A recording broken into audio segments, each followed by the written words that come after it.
അഴുതാമേട് താണ്ടി ഭക്തർ ചെന്നെത്തുന്നത് കല്ലിടാം കുന്നിലാണ്. കല്ലിടാം കുന്നിൽ കല്ലിട്ട് തൊഴുത് പ്രാർത്ഥിക്കുക എന്നതാണ് ഇവിടുത്തെ ചടങ്ങ്. അഴുതയിൽ നിന്നും ഭക്തർ മുങ്ങിയെടുത്ത കല്ല് കല്ലിടാം കുന്നിൽ നിക്ഷേപിക്കുന്നു. ഇവിടെ കർപ്പൂരം കത്തിച്ച് തൊഴുത് പ്രാർത്ഥിക്കുകയാണ് ചെയ്യുന്നത്.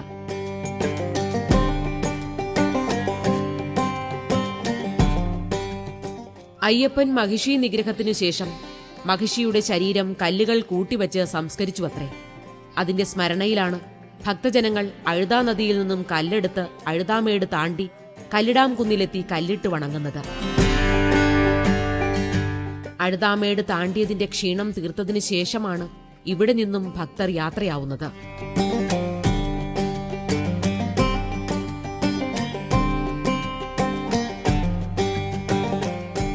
കല്ലിടാം കുന്നിൽ കല്ലിട്ട് വണങ്ങി വിശ്രമിച്ചതിനു ശേഷം ഭക്തർ വീണ്ടും യാത്ര തുടരുകയാണ്.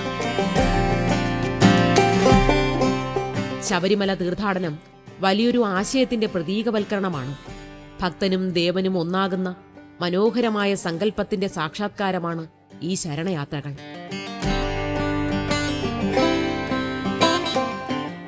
ശബരിമല തീർത്ഥാടനത്തിന്റെ ഏറ്റവും വലിയ പ്രത്യേകത കഠിനവ്രതമാണ്.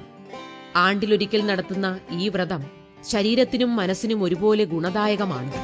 കാനന ദുർഗങ്ങളിലൂടെയുള്ള യാത്ര, മനസ്സിൽ ശബരീശ രൂപം, നാവിൽ അയ്യപ്പ മന്ത്രം, ഇതൊക്കെ ഒരു ഭക്തന്റെ ആത്മീയമായ തേജസ്സിനെ ഉണർത്തുന്നതാണ്.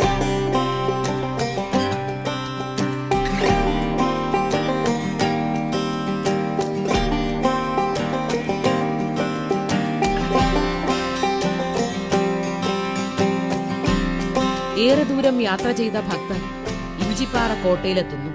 സർപ്പപ്പാട്ട് വഴിപാട് നടത്തണമെന്നതാണ് ഇവിടുത്തെ പ്രത്യേകത. ഇവിടെ വിശ്രമിച്ചതിനു ശേഷമാണ് ഭക്തർ യാത്ര പുറപ്പെടുക.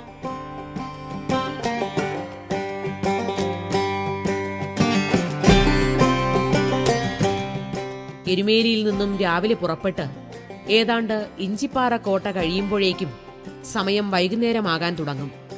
കഠിന വഴികളും കയറ്റങ്ങളും ഇറക്കങ്ങളും താണ്ടി ഭക്തർ അന്നത്തെ ദിവസം ഒരു വിശ്രമ സ്ഥലത്തിന്റെ അന്വേഷണത്തിലായിരിക്കും.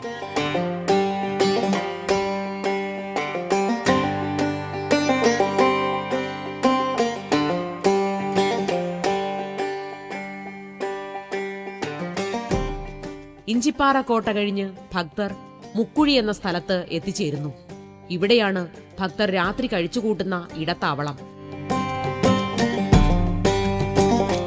എരുമേലിയിൽ നിന്നും രാവിലെ പുറപ്പെടുന്ന ഭക്തർ ഏതാണ്ട് വൈകിട്ടോടെ മുക്കുഴി താവളത്തിൽ എത്തിച്ചേരും. പിന്നീടുള്ള യാത്ര ദുഷ്കരമായതിനാൽ ഭക്തർ മുക്കുഴിയിൽ തങ്ങും. ഇവിടെയുള്ള അരയക്ഷേത്രത്തിൽ ദർശനം നടത്തി ഭക്തർ വിശ്രമിക്കുകയായി.